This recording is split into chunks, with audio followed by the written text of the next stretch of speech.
Well, hi folks, hope you're well. It's Saturday, the 14th of Jan.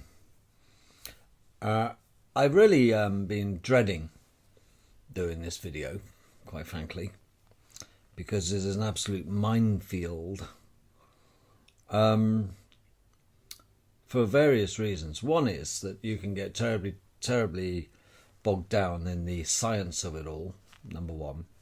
Number two is there's a hell of a lot that you have to undo, because the subject of tonight's video, before you turn off in utter disgust and oh not another one, is the fact is that we live on a flat earth, a plane, not a planet. Okay, a plane, a flat sheet. Okay. And so it's a tough call, because we have all been, of course, been brought up with this. And the other one I've been dreading is that I am not going to get into a debate about this with those with an opposing view. This is not the purpose of the video. You can hold any view you like, my old son, as they say. I am simply putting forward my beliefs for your delectation. They're not coming forward to you seeking your approval, your endorsement, same thing, your ridicule, your scientific arguments. I don't care about what books you've read. I don't care how many letters after your bloody name you have. We all have them. I don't care, because I stopped caring what other people think about me a long time ago, because I find it a restrictive practice in my development. You see, the freedom that you enjoy, the moment you don't give a shit what other people think about you, folks, it's a revelation. It truly is. It's a breath of fresh air. You've broken the chains that bind you. What will my mum say? What will my brother say? What will my dad say? What will my friends and colleagues say? These oh so important are they fuck people. Look, folks, to thine own self be true, because ultimately, when you drop dead, it's only going to be you, and you'll meet your maker soon enough. Nobody, quite frankly, gives a shit. Into the Holy goes the Holy Spirit. The Father, the Son, the Holy goes. Into the Holy goes. Nobody really truly gives a shit what you think, quite frankly, my dear. And nobody truly gives a shit what I think. But it's nice to share. Maybe, just maybe, you think along the same lines as me, in which case, great. At least this idiot isn't alone, because misery loves company. But so does enlightened people. Enlightened people, you'll find, are happier people. There's none so dumb as the ignorant, and none so bloody miserable, is there? You see, it strikes me, certainly before I digress too much, that the unhappy people are the ones who are less informed about life. But that doesn't make bright people any happier, strangely enough, does it, that thought? The problem is they're believing the wrong things. And those that seek to make them believe that are laughing all the way to the bloody bank. Because they've got you, my friend. They truly have ensnared you in their net or their spider's web. Because they want you there. You're drowning, my dears, in a sea of ignorance.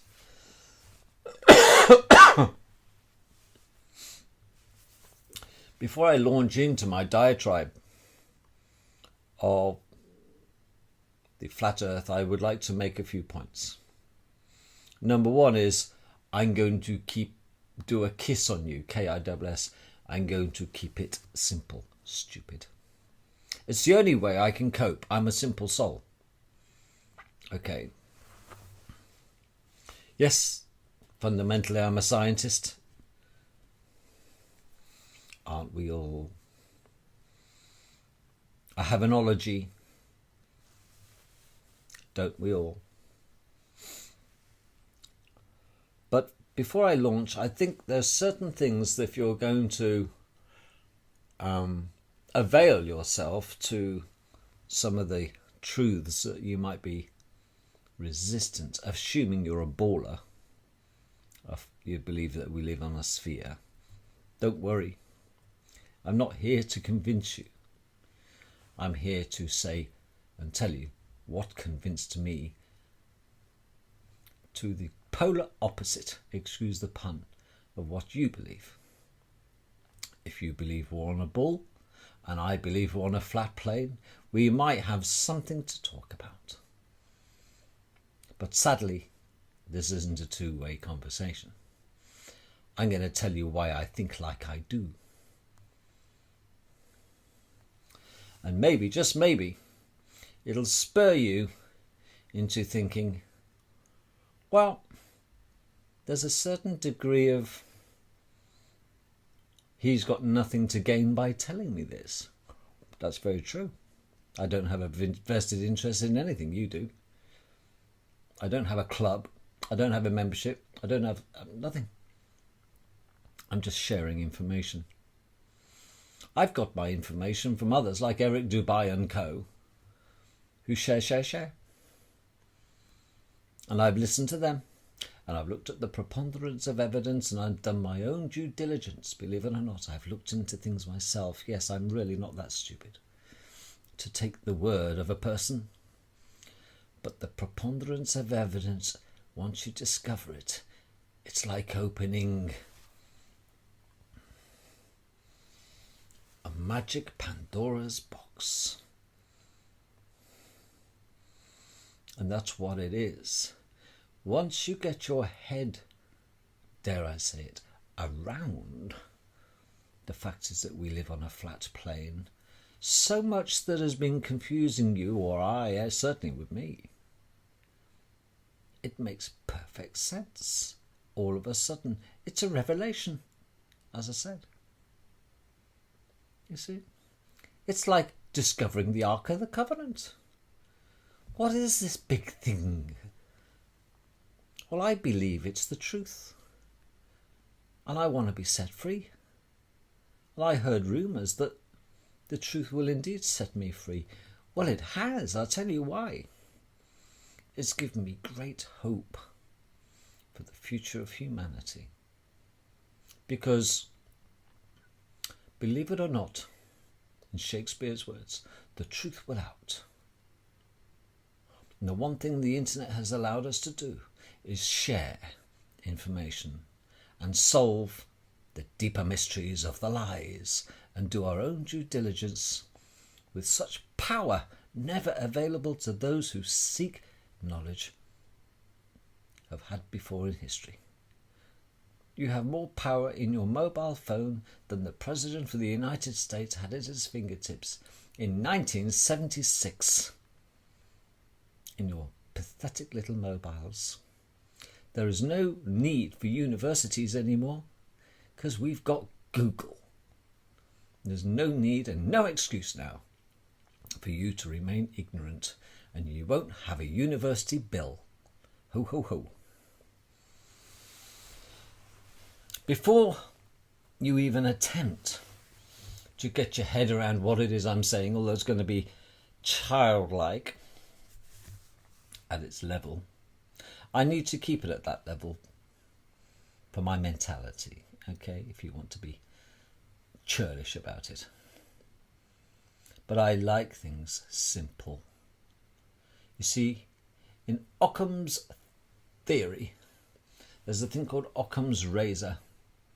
And what it means is that if there's so much evidence that you have to choose from to explain a situation or an event, or a murder or a crime or a state of the planet, and you have all these snippets of information, the evidence, which you will collate and sift through to come to a conclusion, a decision, it is often the most simple that makes sense as well. And it is usually that is the right one to choose. Under Occam's razor, it's a well-known principle. Looking at the preponderance of evidence is often the most simple solution of those available that is the most effective, and probably explains a hell of a lot more than the others. The others are just stocking fillers. Do you get me? So let's look at this.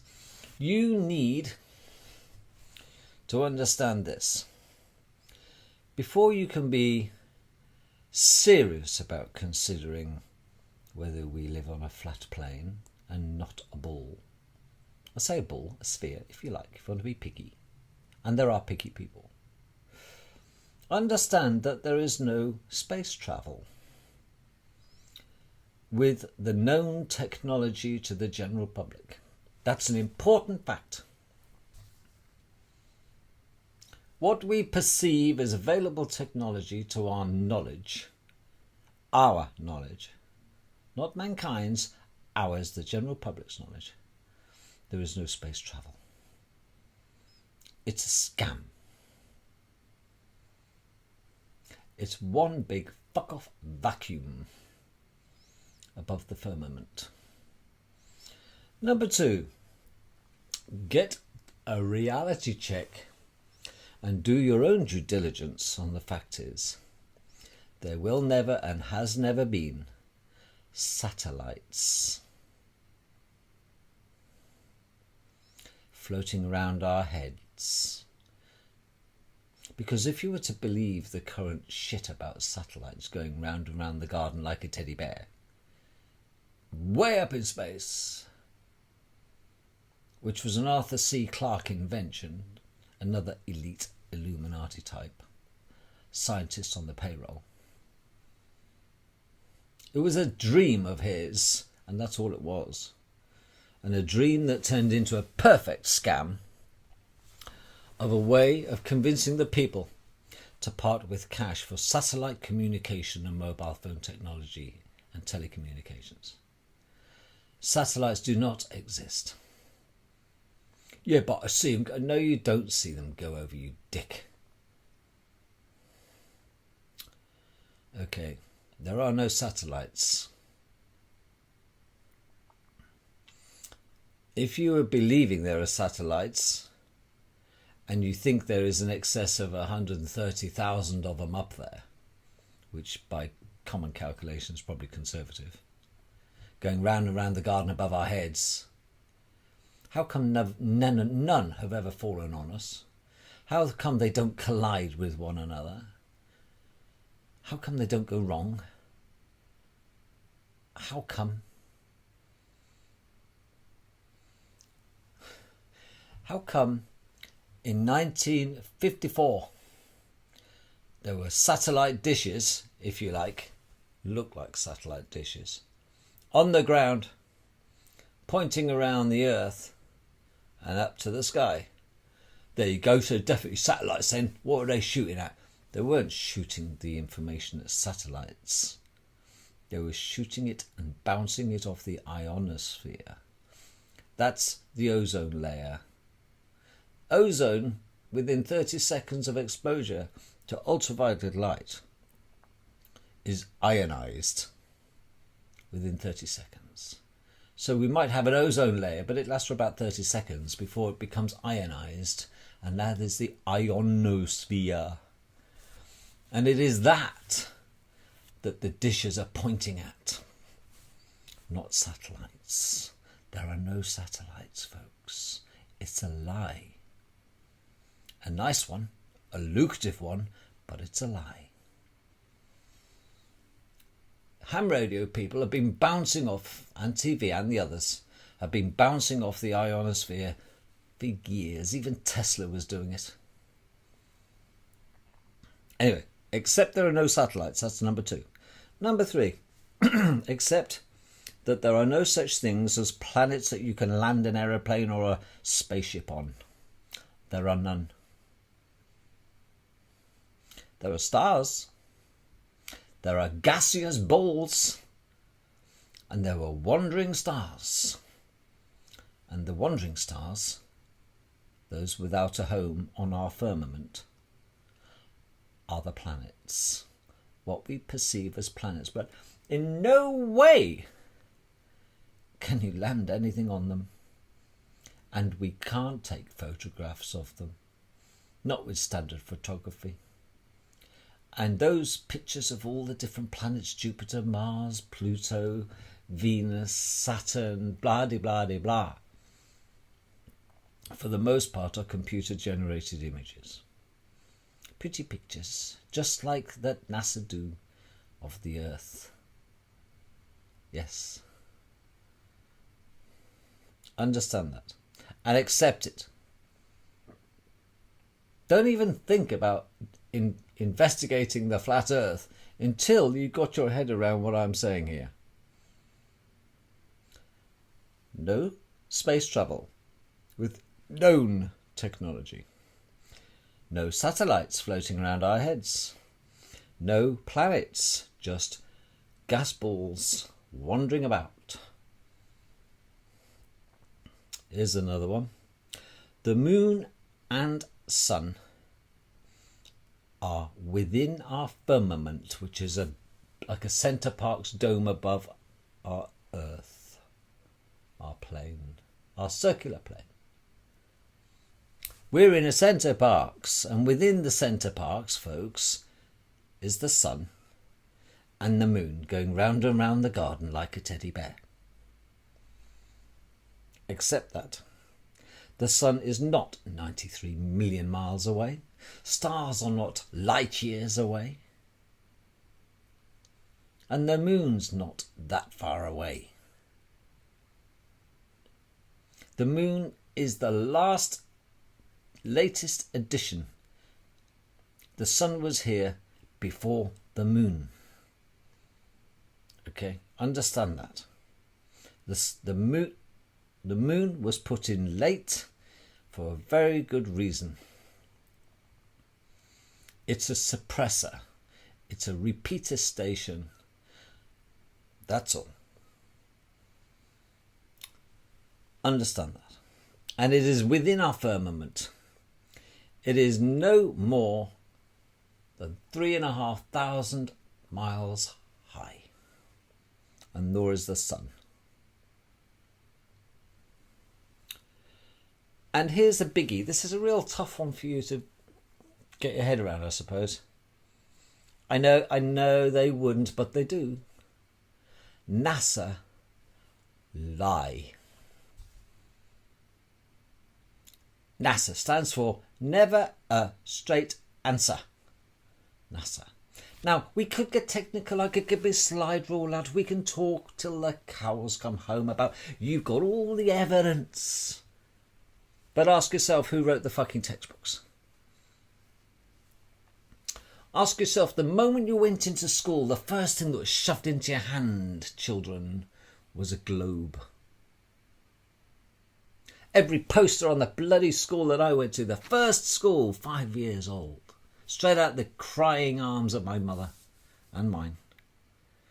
On the wall was pictures of the planets and pictures of the Earth. And bloody globes everywhere. At 5 years old.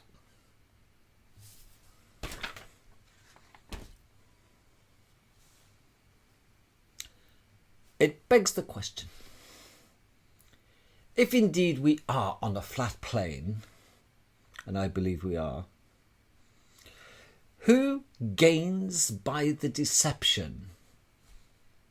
Who out there would lie?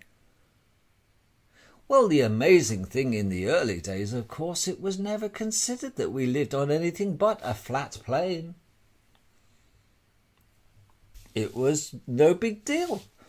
All the shipping maps don't take into account the curvature of the world.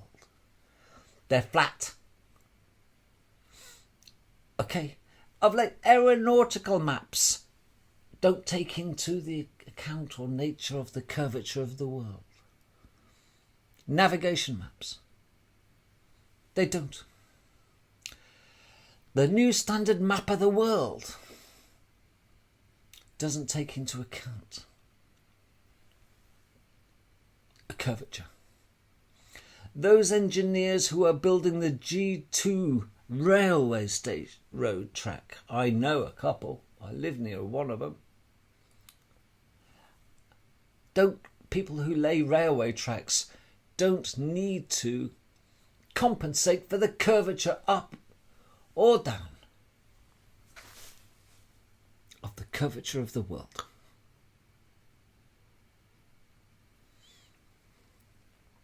A ship doesn't have to put extra fuel in to compensate for the extra distance due to the curvature. It plots a point between 2 points and it's a straight line, and they calculate their fuel requirements, and so do aircraft. Pilots don't sit there pushing continuously forward on the stick to fly in harmony with the curvature of the earth. I know because I'm a pilot.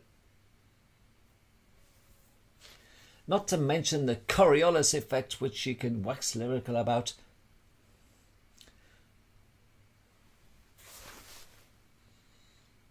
How come the polar star is dead still?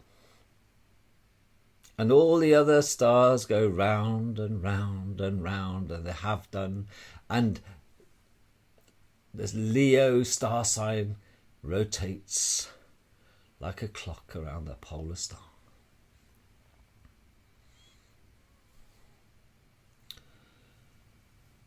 So NASA and the black nobility who run this world have a lot to gain from keeping us in the dark. Religion. Well, of course, it was the bloody not only the Freemasons, it was the Jesuits and the Catholic Church that put Copernicus under great pressure to change what he knew to be true. The fact is that we live on a flat plane, and suddenly start talking about us being heliocentric. Copernicus was very straight and very adamant, a great scientist and philosopher and all the other bits. He was dead set. Everybody accepted we lived on the flat earth. And suddenly the Catholic Church had something to say about it, including the Jesuits, of course. And under great pressure and duress, he changed his mind. He must have been seriously threatened. So religion had evidently something to gain. Talk about brainwashing. Technological frustration. You see, folks, we do live on a flat plane, but they have such technology, those that seek to keep it from us. They don't want to share. It's been known about from the ancient history that is suppressed, that we live on a flat plane. I'll try and show you what my belief is here. This is a little keyring, and you can see that we have our landmass and our oceans, and around such landmass you can see a white ring. That is the Antarctic ice circle. There is no Antarctica that you believe to be seen. You just think it's somewhere you go. If you go south, that's what you hit. Folks, you can see also the moon and the sun. If I put a little light on, it might go nuts here, but can you see? And the sun and the moon rotate round and round and round. And as they go round, it gets dark, it gets light, it gets dark, it gets light. And the sun is rotating or catching up with the moon because it travels a little bit faster. Twice, 3 times a year, it catches it up and overtakes it. Do you know what happens 3 times a year? Yes, you've guessed it. An eclipse. You see, your perception is when you see a sunrise, you think it's rising round the corner. No, it ain't. It's just coming into your view. Because we all have a blind spot. And the sun suddenly appears. It's your perspective. It's your perspective. And it's coming towards you. And as things come towards you, folks, it looks like it's going to go over your head, of course. It's rising. And it has gone past. And when you look behind it, it's setting. It's not setting, it's just going out of your view. But if you were to be stupid enough to zoom into a sun that's going setting, you could zoom it back up by zooming it towards you. If you have a ship on the horizon, it looks like it's disappearing around the corner. But you get a Nikon P900 and you zoom in, the ship will come into full view again, even though it's 35, 50, 60 miles away. Well, if there was a curvature, there would be no ship to zoom in on, because you'd have nothing to focus on.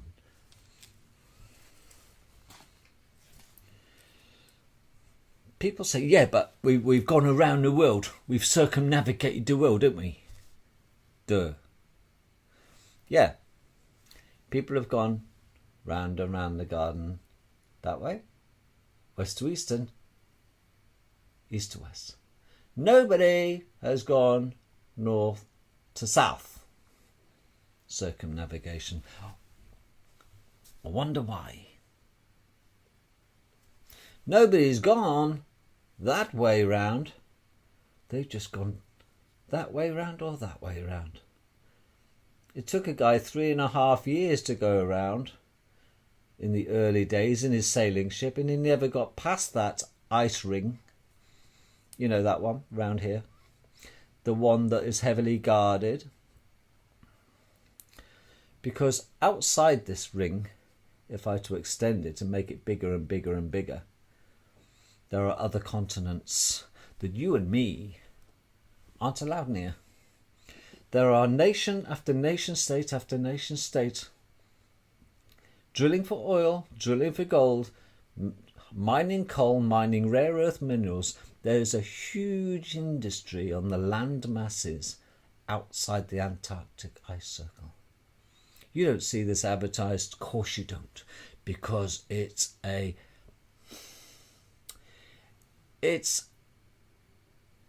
basically every country is for itself. Nobody has rights. Russia have got huge interests. China are there. Japan are there. Britain are there. America are there. They're all got their interests. They're drilling for oil. They're drilling for gold. There's copious amounts of gold and rare earth minerals. All we get out of Admiral Byrd is there's lots of coal. Well, dig a little Admiral Byrd and you'll find there's lots of oil under the extra continents that are laying around and the complete. You think the earth stops here? It goes out and out and out. Nobody truly knows how wide it is, and what does it matter? I'm only interested in little old me living on a flat plane. Because I know I ain't going to go over this ice ring because I'm not allowed. Why? Who gives them the right to stop me if I wish, as a human being, a free person?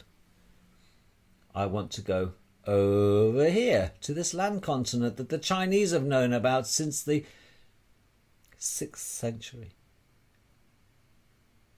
There have been maps discovered to show you there's more land outside of our known land masses here than we got nothing. This is nothing compared to the land that's around us, but we're not allowed out. We're caged animals, folks.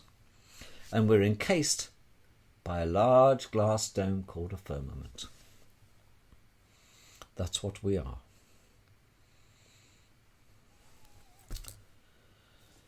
Who else gains by the deception? Well, we know industry does, of course. Big money. Just explain that. It's not a fuckfest, folks. This is a land grab. And Germany were first there with Neue Schwabenland. And under them land masses, folks, there is such advanced technology that has been dug up and been frozen in time. And there probably is alien technology that they're using and keeping for themselves. Of course, the Satanists gain. And we know who they are. So having said that then, I am more convinced than ever that we live on a flat plane. You can wax lyrical about the Bedford Canal, the experiment where there's 6 miles, 2 men with a theodolite looking at one another. No curvature on 6 miles. The Suez Canal, 60 miles long, I think. No curvature. You can zoom into a ship that looks like it's going over the edge. And you can zoom it back into full view. No curvature. You see? And we're not travelling around at 1,600 miles an hour. Or whatever they say it is. I don't even bother looking at the bloody numbers now. What's the point? The satellite myth, you see, that's great. It's a great money spinner, this satellite business. Do you know why? Because your mobile phone and our telephone and our television, our satellite, and our sat-nav systems, they wouldn't work without satellites. Yes, they would. They have to because there's no satellites. It's called pass the parcel. All over our land, if you can bother to open your bloody eyes, there are aerials, repeater stations, aerials, every bloody way you look. And when you go out of town, there's not that many aerials, you suddenly don't get a very good mobile phone signal, do you? But if the satellite is way up there, you should have a continuously brilliant signal. You don't know, do you? You see? It's past the parcel. You send a signal out, it hits the nearest aerial to you that's tuned into your frequency. And that sends it to its mate, who sends it to its mate, who sends it to a central collection point, a hub. And that hub sends it down fibre optic cable, maybe, if you're phoning abroad, under the sea. And they've been laid since 1956. Miles upon miles upon miles, like a network, a spider's network under our oceans. And they're that thick. And one tiny hair-like fibre can carry thousands of conversations. How do you think a country like Japan or China can just switch off the internet if they wished to stop their viewers looking at stuff we can look at? Oh, it's very simple. They turn the fucking repeater station off. There's nothing to talk to. They go la. They go deaf. And they can switch it back on.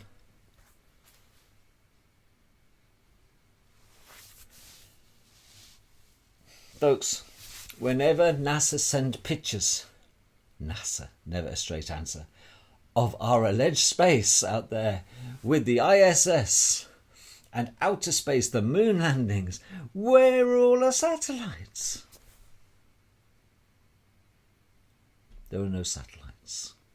Get it in your head. Your sat-nav works by repeater stations. Your motorway network speed cameras work by repeater stations. Everything works by radio and bouncing off and using our dome, remember the center parts, or our ionosphere, to bounce. Nobody has managed to break through the firmament to get a rocket up there, number one. Number two is if the rocket technology got through the firmament, because space is allegedly a vacuum, there's nothing for the rocket to push against. So how can it propel itself forward? The best case scenario in a vacuum, it would spin around like a twat and kill the occupants. And then we have the Van Allen belt. Let's not even discuss the Van Allen belt. There's no space travel. Understand that. It's a method that NASA have used to cream off money off the idiots to pay for deep underground military bases. There is a parallel civilization underground equally as large as America, underneath America. And it ain't for you and it ain't for me. It's got high speed travel. It's got such technology. They keep it for themselves. We are here at their bidding to serve them. It is them who want to keep it suppressed. It is them who are feeding us full of shit about the occasional picture of Mars. For Christ's sake, we can't get stuff right on this planet. How? We can't take a proper photograph of the Earth? Yet they send back pictures from millions and millions and millions and millions of miles away from fucking Mars. Are you having a laugh? It's a bit like the cobbler's children have no shoes, don't you think? Of course we live on a flat fucking Earth. Finally, you want to know why the tides are not affected by the bloody moon? Another scam and a lie. Because our seas are all connected. And they, if you look in the Bible, and I ain't a religious freak, you don't need to be, there is in the deep oceans of our world a layer of supersaline. And twice a day that rises and sinks. Supersaline and normal saline won't mix. So as the supersaline comes up, like you're breathing, the tides come in. As the saline comes down, the tides go out. Simples. But it's not. It's the moon. That is, it's the moon, you moron. Well, listen then. If it's the moon that affects the tides, why doesn't the tides make the non-saltwater lakes of our world have tides? You see, I go fly fishing at Grafham Waters in Cambridge, which is pretty big. And I don't have to worry about the water rising and falling twice a day because it's the moon's coming around. And it's the tides coming in and the tides going out. Even the huge lakes of our world, the freshwater lakes of our world, don't raise a bloody millimetre when the tides are coming in and out. How come the moon doesn't affect them? It's nothing to do with the bloody moon, the tides. If you want to know the truth, the sun probably has a little effect on it, but not the moon. The sun is no more than 3,500 miles high, and nor is the bloody moon. The moon is a disk. It is a flat disk. It is not a bloody ball. But I just want to look at the flat earth. I'm still trying to get my head around it, folks. I'm still learning. I'm still listening to Eric Dubay, and I'm still looking at the preponderance of evidence. But I'm convinced more than ever now. I am not embarrassed now. I've got past that point. I've come out, if you know what I mean. I've come out. It's about I'm gay. I'm not gay. But I've come out. I'm a flat earther. I'm proud of it. Absolutely. Because I ain't no sheep. And I ain't no dickhead. And if you want to carry on being a baller, you be a baller. It is not my business to convince you of otherwise, because you're perhaps not ready yet for the shock that you've been lied to by the governments of the world. And it's been international deceit. Maybe you're not cooked yet. Do you know what I mean? Come on, folks. Get real. The stars aren't light years away. I can video stars with my Nikon P900. They look fucking close to me. And if they were trillions and trillions of light years away, I wouldn't be able to see dick. But I can spot them. And I can look at different colours. And they're little dancing mazes for me. They're little magic little things. And every one of them is unique. Don't give me the northern light shit.